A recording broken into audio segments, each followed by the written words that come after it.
There is a plant whose roots contain saponin concentrations reaching 21%, higher than the 15% found in Indian soapnuts, which now dominate the natural cleaning market. This plant produces actual soap, not a cleaning substitute, not a detergent alternative. Real foaming soap that creates lather when mixed with water. It has naturalized across North America. It spreads through underground runners and dropped seeds. And at the end of this video, you will know how to plant it once and get returns forever. Welcome back to Garden Explained with Harry. Click that subscribe button. Now let us begin. Walk into any museum conservation laboratory in London or New York today. Watch the textile specialists working on irreplaceable artifacts. They are not using modern detergents. They are using something far older. The National Trust in Britain has used this plant to clean their most delicate textiles for decades. During the 1930s, the fabrics and furnishings of Oak Park House were restored using techniques that included this ancient botanical cleanser. Conservators at the Metropolitan Museum of Art follow similar protocols. When you have a piece of silk worth more than a house, you do not risk it with synthetic chemicals.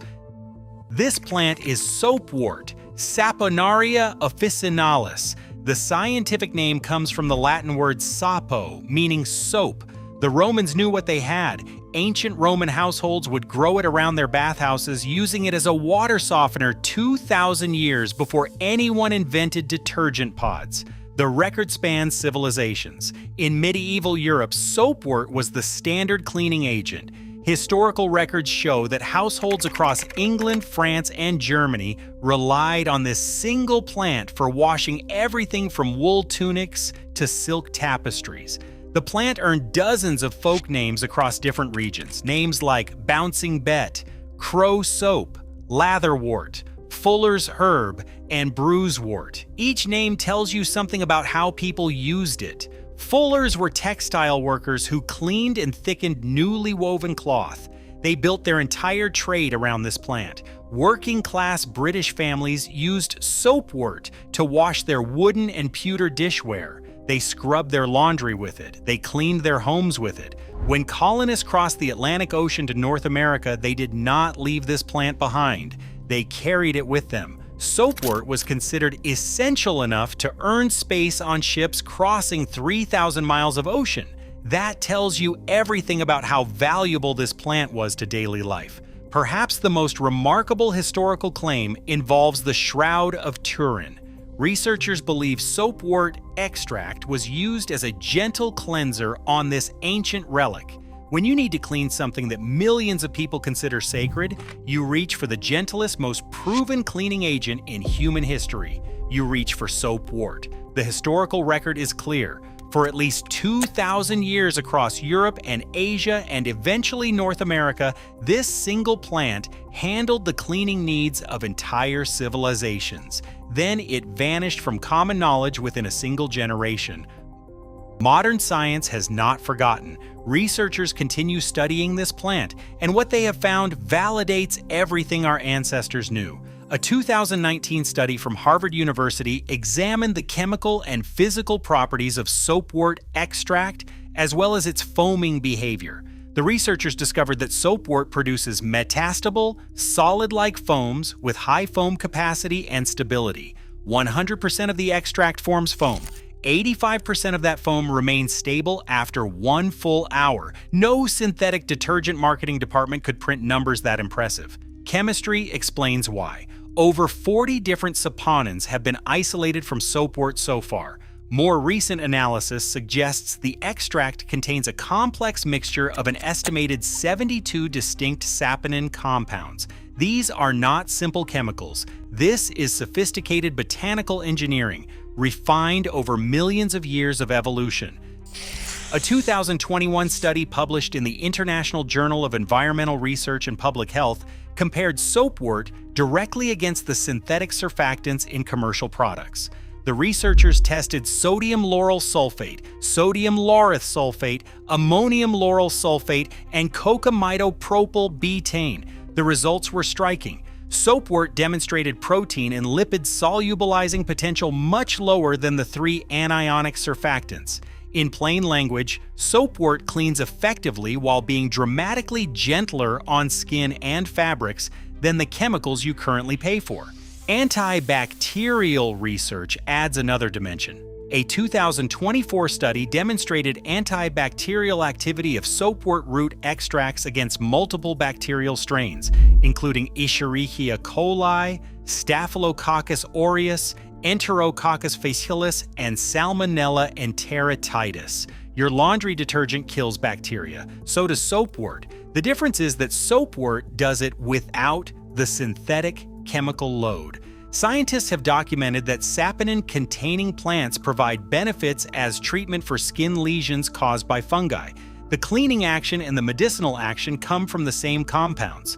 2,000 years of folk medicine turns out to be 2,000 years of accurate observation. Now we reach the question that changes everything. If this plant works so well and grows so easily and costs nothing after the first planting, then why have 3 generations of Westerners never heard of it? The answer is not conspiracy. The answer is economics. In 1946, the Procter & Gamble Corporation launched Tide in Cincinnati, Ohio. This was the world's first heavy-duty synthetic laundry detergent. Before Tide, most people used soap flakes to clean fabrics. In areas with hard water, soap left scum that could not be rinsed from clothes. White clothes turned gray, colors faded, heavy soiling would not wash out. Laundry was labor-intensive, and the results were not good. Tide changed everything. The marketing worked, the product worked in hard water, and industry was born. By 1953, detergent sales overtook soap sales for the first time in human history. Since then, the cleaning market has been dominated by a series of synthetic detergents. The transition happened in less than a decade. Thousands of years of botanical knowledge were replaced by petroleum-derived chemistry in 7 years. Today, the global laundry detergent market size was valued at $84.33 billion in 2024. That is a billion, with a B, for a product that a plant produces for free. But the economic cost is only part of the story. The environmental cost is staggering. Research estimates that laundry contributes approximately 35% of primary microplastic pollution in the oceans. Your washing machine is one of the largest sources of plastic contamination in the marine environment. Studies show that laundry washed with the detergent produces on average 86% more microfibers than laundry washed with pure water. This happens because detergent works by loosening fabric fibers. A single wash load can release several million microfibers into the water supply. Synthetic detergent formulations often contain phosphates that disrupt nutrient balance in water bodies, leading to algal blooms and dead zones in lakes and coastal areas. They also often include formaldehyde-based preservatives, chlorine bleach compounds, and quaternary ammonium compounds. These chemicals flow from your washing machine through treatment plants and into rivers and oceans. Soapwort contains none of these compounds. It biodegrades completely. It has been biodegrading in streams and soil for millions of years. The environmental impact is essentially zero. But here is why you never learned any of this. Soapwort cannot be patented. You cannot license the pressing of a root. A plant that self-seeds cannot generate repeat seed sales. A crop that requires no fertilizer or pesticide inputs needs no input suppliers. Every spring, the previous year's dropped seeds germinate without anyone planting them. The patch expands on its own. Consumer costs disappear. No corporation benefits from this transaction.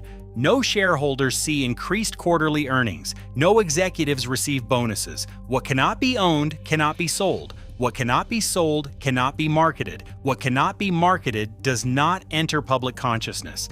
The system that promotes profitable products simply ignored the free one. Compare research funding. Search any medical database for fish oil studies. You will find tens of thousands of papers. Search for studies on traditional plant-based cleaning agents. You will find a few hundred. Research follows the money. The money follows the patents. Patents require control. Soapwort cannot be controlled. It self-seeds, it spreads, it naturalizes, it becomes wild, it becomes free.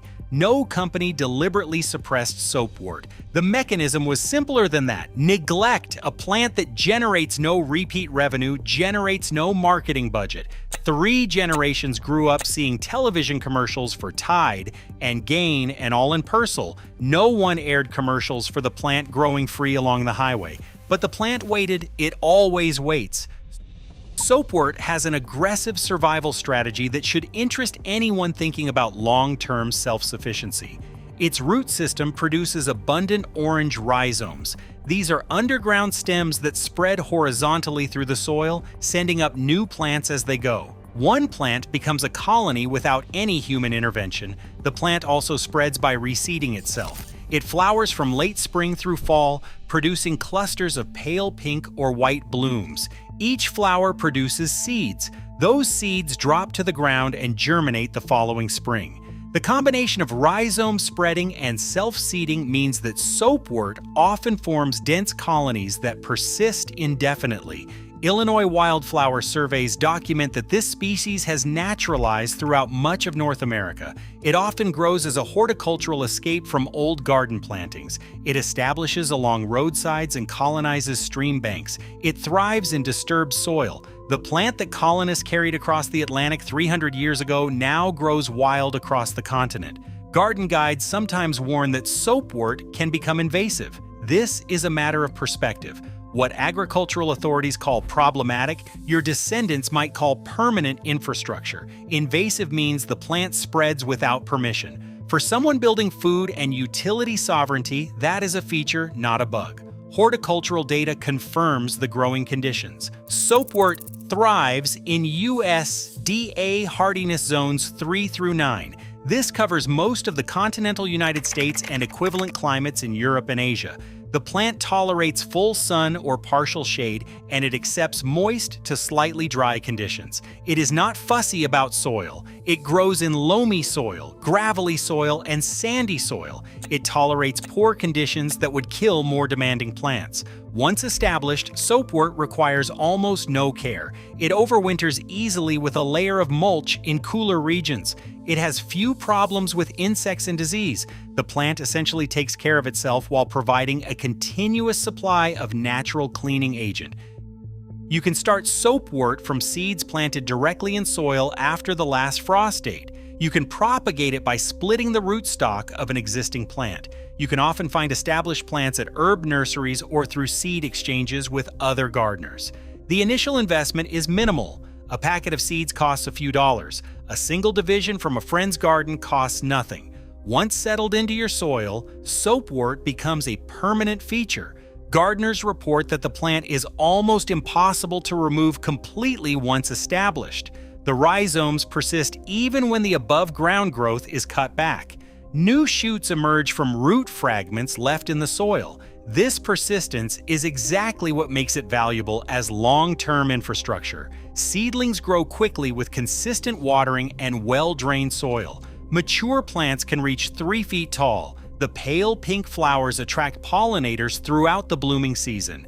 You get aesthetic value and practical utility from the same planting. Think about what this means for a typical family.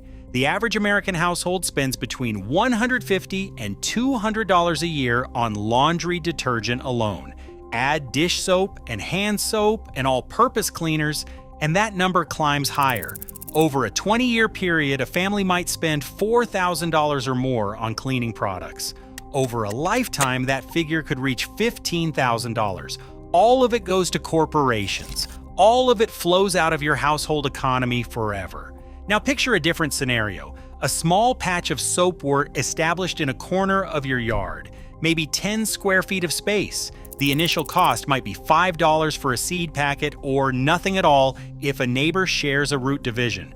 Within 2 years, the patch has spread to 20 square feet. Within 5 years, you have more soapwort than you could ever use. You harvest what you need. You share divisions with friends and family. You never buy laundry detergent again. Your children grow up knowing how to make soap from a plant. They teach their children. The knowledge passes forward through generations alongside the physical plants themselves. A single decision you make today could eliminate cleaning product expenses for your family line for the next century. This is what self-sufficiency actually looks like. Not dramatic survivalism, not expensive equipment, not complicated systems, just a plant that makes soap growing quietly in your garden, spreading a little more each year and waiting to be harvested whenever you need it. Using soapwort for cleaning is straightforward. The roots contain the highest concentration of saponins, but any part of the plant works. Leaves, stems, and flowers all contain the soap-producing compounds. You can harvest leaves and stems when the plants are in full flower for optimal saponin content. Multiple harvests per year are possible without damaging the colony. The simplest preparation method takes about 30 minutes. Take approximately 12 leafy stems and add them to a pint of water. Boil this mixture for 30 minutes. Let it cool, then strain out the plant material. What remains is liquid soap ready for use. The solution produces genuine lather. It dissolves fats and grease, and it cleans effectively. You can use fresh plant material immediately or dry it for storage. Dried roots can be ground into powder and reconstituted with hot water when needed. This allows year-round access to your soap supply even in climates where the plant dies back in winter. The applications match what textile conservators have known for centuries. Soapwort makes a mild soap that effectively dissolves fat and grease. You can use it to clean hair and hands. You can use it as a gentle wash for delicate fabrics. Museum professionals specifically recommend it for real wool, old silk, antique quilts, lace, and embroidery. Any textile too valuable to risk with harsh commercial products. Growers can make natural, gentle cleansing lather simply by swishing bruised leaves in warm water. No boiling is required for light cleaning tasks. The saponins release on contact with water and agitation. Your ancestors discovered this thousands of years ago through simple experimentation. The detergent companies will not tell you about this plant. Their business model depends on repeat purchases. Their shareholders expect quarterly growth. Their supply chains profit from your dependence on products manufactured in factories and shipped across continents. The marketing departments will not inform you. Advertising budgets flow toward products with profit margins. A self-seeding plant that eliminates the need to buy anything has negative profit margin from a corporate perspective. No chief marketing officer approves campaigns for products that make their own products obsolete. The supply chains that profit from your repeat purchases have no incentive to reveal what grows free along every roadside from the Atlantic coast to the Pacific. Trucks carrying detergent from manufacturing plants to distribution centers to retail stores to your home represent jobs and profits and tax revenue at every step. A plant in your backyard eliminates all of those transactions. But Soapwort does not care about marketing budgets. It does not care about quarterly earnings reports. It does not care about supply chain logistics, retail margins, or shareholder value. It cares about reproduction. It cares about spreading through rhizomes and scattered seeds. It cares about establishing itself wherever soil and sunlight and water permit. For 2,000 documented years and likely far longer, Soapwort has pursued this single biological agenda. It has survived the fall of Rome.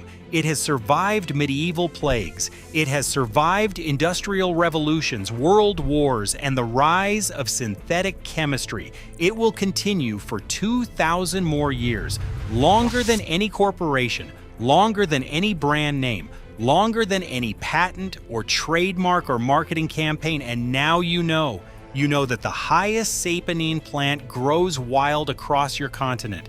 You know that it self-seeds forever without replanting. You know that museum conservators trust it with priceless artifacts. You know that peer-reviewed research validates its effectiveness and gentleness. You know that one planting creates permanent cleaning infrastructure for generations. The seeds are available. The knowledge is yours. The choice is yours. If this changed how you think about your laundry room, then hit that subscribe button.